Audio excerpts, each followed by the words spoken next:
నమస్తే, welcome to our channel. నేను మిస్సిరి.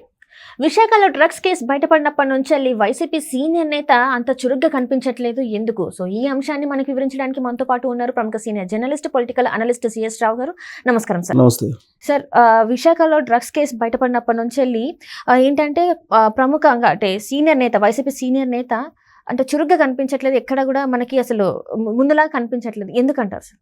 So ఒకటి ఏంటంటే, ఇది యాదృచ్ఛికమా లేదంటే ఉద్దేశపూర్వకమా వ్యూహాత్మకంగా జరిగినటువంటి పరిణామమా అనేది మనం విశ్లేషించుకోవాలి. దీంట్లో విశాఖ డ్రగ్స్కి సంబంధించినటువంటి వ్యవహారం బయటకు వచ్చిన తర్వాత అక్కడ జరిగినటువంటి అడావుడి ఏంటి, లోకల్ పోలీసులు అక్కడికి వెళ్ళారు. లోకల్ పోలీసులు అక్కడికి వెళ్ళి ఆ ఇన్వెస్టిగేషన్ సిబిఐ చేస్తున్న దాన్ని అడ్డుకునేటువంటి ప్రయత్నం చేశారనేది తొలి రోజు బయటకు వచ్చినటువంటి న్యూస్. దాన్ని చూసిన తర్వాత ఖచ్చితంగా ఇది వైఎస్ఆర్ కాంగ్రెస్ పార్టీకి సంబంధించినటువంటి వాళ్ళ ప్రమేయం ఉండి ఉంటుంది, లేదంటే లోకల్ పోలీసు వెళ్ళి సిబిఐని అడ్డుకునే ప్రయత్నం చెయ్యరు అనేటువంటి అభిప్రాయం చాలా బలంగా తెలంగాణ అలాగే ఆంధ్రప్రదేశ్ సమాజంలోకి వెళ్ళిపోయింది. అయితే ఆ తర్వాత జరిగినటువంటి పరిణామాలు ఏంటి అని అంటే, ఆ రోజు నుంచి గమనిస్తే వైఎస్ఆర్ కాంగ్రెస్ పార్టీకి సంబంధించినటువంటి కోటరీలో ఉండేటువంటి సీనియర్ పొలిటీషియన్ కనిపించట్లేదు. తెర మీద ఎక్కడ కూడా సీన్లో కనిపించట్లేదు. సాధారణంగా ఎన్నికల సమయం కాబట్టి చాలా అగ్రెసివ్గా ఉంటారు. అందులోనూ జగన్మోహన్ రెడ్డి కోటరీలో ఉండేటువంటి ఆ సీనియర్ లీడరు మరింత అగ్రెసివ్గా ఉండాలి. కానీ అగ్రెసివ్నెస్ లేకపోగా ఎక్కడ కనిపించట్లేదు. అదృశ్యం అయిపోయాడా ఆయన అని చెప్పి అనిపిస్తూ ఉంది. ఎవరు ఆ లీడరు అని అంటే, ఇప్పుడు ఈ డ్రగ్స్కి సంబంధించినటువంటి మూలాలు ఎక్కడున్నాయి అని అంటే, ప్రకాశం జిల్లా ఈదుమూడికి సంబంధించినటువంటి సంజయ్ ఆక్వా ఎక్స్పోర్ట్స్ దగ్గర ఉంది. ఈ సంజయ్ ఆక్వా ఎక్స్పోర్ట్స్ ఎవరు నిర్వహిస్తున్నారంటే, కోటయ్య, ఆ తర్వాత వీరభద్రరావు, తర్వాత పూర్ణచంద్రరావు, వాళ్ళ అబ్బాయి ఎవరి పేరు ఏదో ఉన్నాయి, వాళ్ళ కుటుంబానికి సంబంధించింది ఈ వ్యవహారం. అయితే ఆ కుటుంబం ఎక్కడుంది, ఏ పార్టీలో ఉంది అని అంటే, వైఎస్ఆర్ కాంగ్రెస్ పార్టీకి సంబంధించినటువంటి వాళ్ళు అనేది నిర్ధారణ అయింది. వైఎస్ఆర్ కాంగ్రెస్ పార్టీలో కంటిన్యూ అవుతున్నారు వాళ్ళు. తర్వాత ఈ సంజయ్ ఆక్వా ఎక్స్పోర్ట్స్ కంపెనీ అనేది వైఎస్ఆర్ కాంగ్రెస్ పార్టీకి సంబంధించినటువంటి వాళ్ళ లీడర్ల ఆధ్వర్యంలో నడుస్తుంది అనేది ఆల్మోస్ట్ బయటకు వచ్చేసింది. అయితే వాళ్ళ వెనక ఎవరున్నారు, వైఎస్ఆర్ కాంగ్రెస్ పార్టీలోకి వాళ్ళు రావడం వెనక ఎవరున్నారు అనేటువంటి ప్రశ్న వేసుకుంటే, ఆ పార్టీకి సంబంధించినటువంటి కీలకమైనటువంటి లీడర్ ఉన్నారు, తాడేపల్లిలో చక్రం తిప్పేటువంటి లీడర్ ఉన్నారు అనేటువంటిది వినిపించింది. కానీ ఆయన దాన్ని ఖండించడం కానీ లేదు, దాన్ని వివరించడానికి ప్రయత్నం కానీ చేయలేదు. ఆయన ఎక్కడ కనిపించట్లేదు. ఆయన ఈ మధ్యకాలంలో సైలెంట్గా ఉన్నాడు, మౌనంగా ఉన్నారు. ఇదంతా ఇలా ఉంటే ఆల్ ఆఫ్ సడన్గా తాడేపల్లి సీఎం కాంప్లెక్స్ దగ్గర కంటైనర్ కనపడింది. విశాఖ డ్రగ్స్ బయటపడిన 3వ రోజే కంటైనర్ కనపడింది. అసలు ఈ కంటైనర్ ఏంటి, ఆ విశాఖ డ్రగ్స్ వ్యవహారం ఏంటి, ఇది యాదృచ్ఛికమా లేదంటే పగడ్బందీగా వ్యూహాత్మకంగా తయారు చేసినటువంటి అంశమా? విశాఖ డ్రగ్స్ అనేది దాదాపు 25,000 కేజీల డ్రగ్స్ వ్యవహారం. అది కొన్ని వేల కోట్ల రూపాయలకు సంబంధించినటువంటి వ్యవహారం. ఇంటర్నేషనల్ క్రైమ్, ఇంటర్నేషనల్కి సంబంధించిన మాఫియాకి సంబంధించినటువంటి అంశం.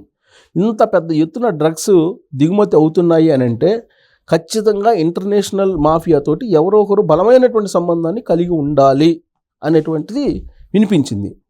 ఆ సందర్భంగా అనేక మంది బ్రెజిల్తో సంబంధం ఉన్నటువంటి లీడర్ పేరు తీశారు. అలాగే బ్రెజిల్ అధ్యక్షుడికి ట్వీట్ చేసినటువంటి విజయసాయిరెడ్డి పేరు తీశారు.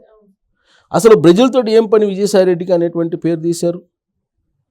కాబట్టి ఇంటర్నేషనల్ మాఫియాతోటి ఈ బ్రెజిల్ తోటి సంబంధం ఉన్నటువంటి వాళ్ళే ఏదో చేశారు. సో అక్కడ దిగుమతి అయింది డ్రగ్స్, ఇక్కడ కంటైనర్లో డబ్బులు బయటకు వచ్చాయి అనేది ఒక ఫోకస్ అయింది 1-2 రోజులు. ఆ తర్వాత సంజయ్ ఆక్వా ఎక్స్పోర్ట్స్ దగ్గర ఒక బస్సు ఉంది. ఆ బస్సులో ఫైల్స్ ఉన్నాయి, ఆ ఫైల్స్ పక్కనే బాక్సులు ఉన్నాయి, ఇవన్నీ చెప్పారు. అసలు 2 రోజుల నుంచి అక్కడ ఎందుకు ఉంది అనేది. ఆ తర్వాత వాటిని ఎంక్వైరీ చేసి అసలు ఆ ఫైల్స్లో ఏముంది, ఆ బాక్సుల్లో ఏముంది చెప్పకుండా బస్సును అయితే మాయం చేసేసారు.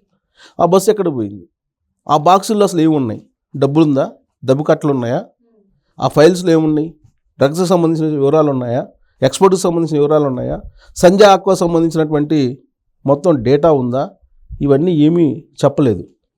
చెప్పకుండా ఆ బస్సుని పంపించేశారు. పంపించిన తర్వాత ఇమీడియట్గా మళ్ళీ 2వ రోజు 3వ రోజు ఒక విదేశస్తుడు కనిపించాడు అక్కడ. అతను జర్మనీకో ఏదో సంబంధించినటువంటి అతను. అతన్ని పోలీసులు పట్టుకున్నారు. అక్కడ ఉండేటువంటి టాస్క్ ఫోర్స్ పోలీసులు పట్టుకుంటే అతను సంజయ్ ఆక్వా ఎక్స్పోర్ట్స్ నిర్వాహకులకి ఫోన్ చేశారు. వాళ్ళు వచ్చి ఈయన్ని విడిపించే ప్రయత్నం చేశారు. విడిపించారు, వెళ్ళిపోయాడు ఆయన. ఆ తర్వాత కంటైనర్ కనపడింది తాడేపల్లి దగ్గర. ఏంటి అసలు ఆ కంటైనర్లో డబ్బు తరలిస్తున్నారు అనేది చంద్రబాబు నాయుడు ప్రధానమైనటువంటి ఆరోపణ ఆయన చేస్తున్నారు. ఖచ్చితంగా ఆ కంటైనర్ నుంచి డబ్బు తరలించి నియోజకవర్గాలకి పంపించేశారు. నియోజకవర్గాల్లో డంప్ చేసేశారు కంటైనర్ల ద్వారా డబ్బులు. విశాఖలో సంబంధించిన డ్రగ్స్ దిగుమతి చేసుకున్నారు. దానికి సంబంధించి మొత్తం డబ్బు వచ్చేసింది.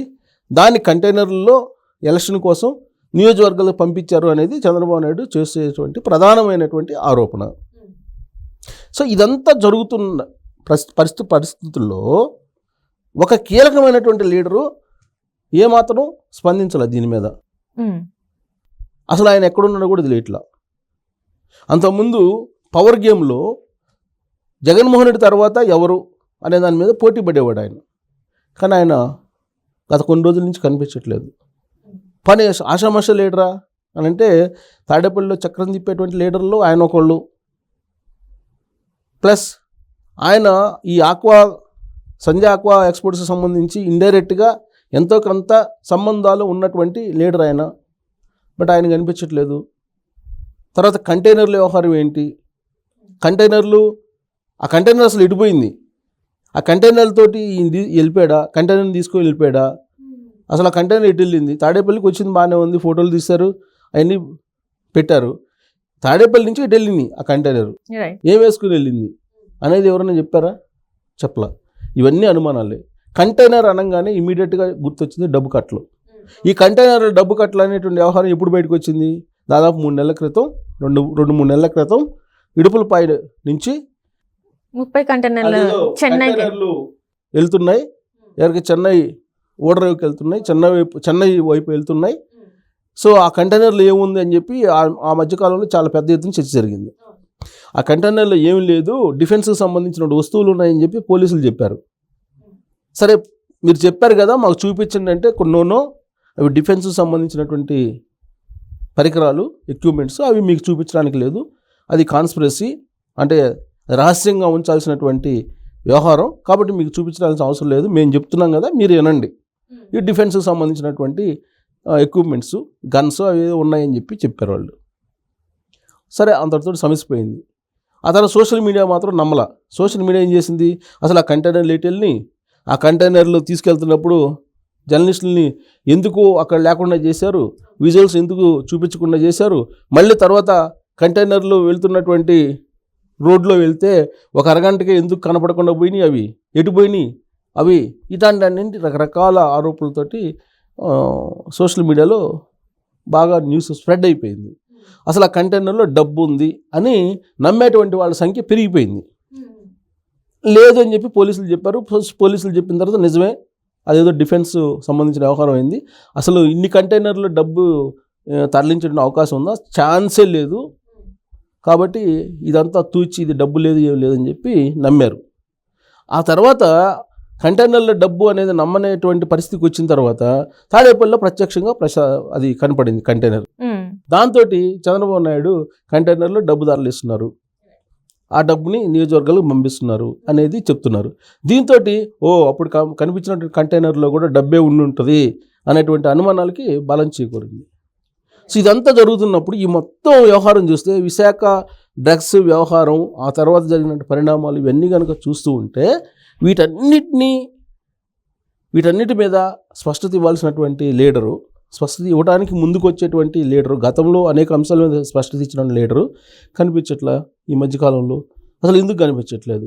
ఆయన కనిపించకపోవడం వెనక డ్రగ్స్ వ్యవహారం, ఈ కంటైనర్ల డబ్బుల వ్యవహారం ఉన్నాయా అనేటువంటి అనుమానాలు అయితే కలుగుతున్నాయి.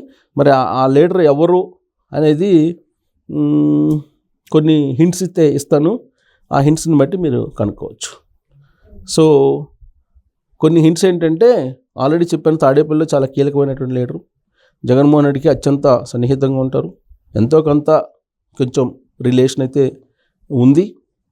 ఆయన ఆ మధ్యకాలంలో కొంత కోస్తా జిల్లాల్లో ఉండేటువంటి ఒక జిల్లాలో పోటీ చేయాలనుకున్నాడు, కుదరలేదు. ఆయన సమీప బంధువుతోటి గొడవలు వచ్చాయి. గొడవలు పడి ఆయన సాధించుకోలేకపోయారు. దాంతో ఒక నామినేటెడ్ పదవి ద్వారా ఢిల్లీకి వెళ్ళారు. అంత మాత్రం చెప్తానికి. సో దాంతో మీరు ఎక్స్పెక్ట్ చేయొచ్చు.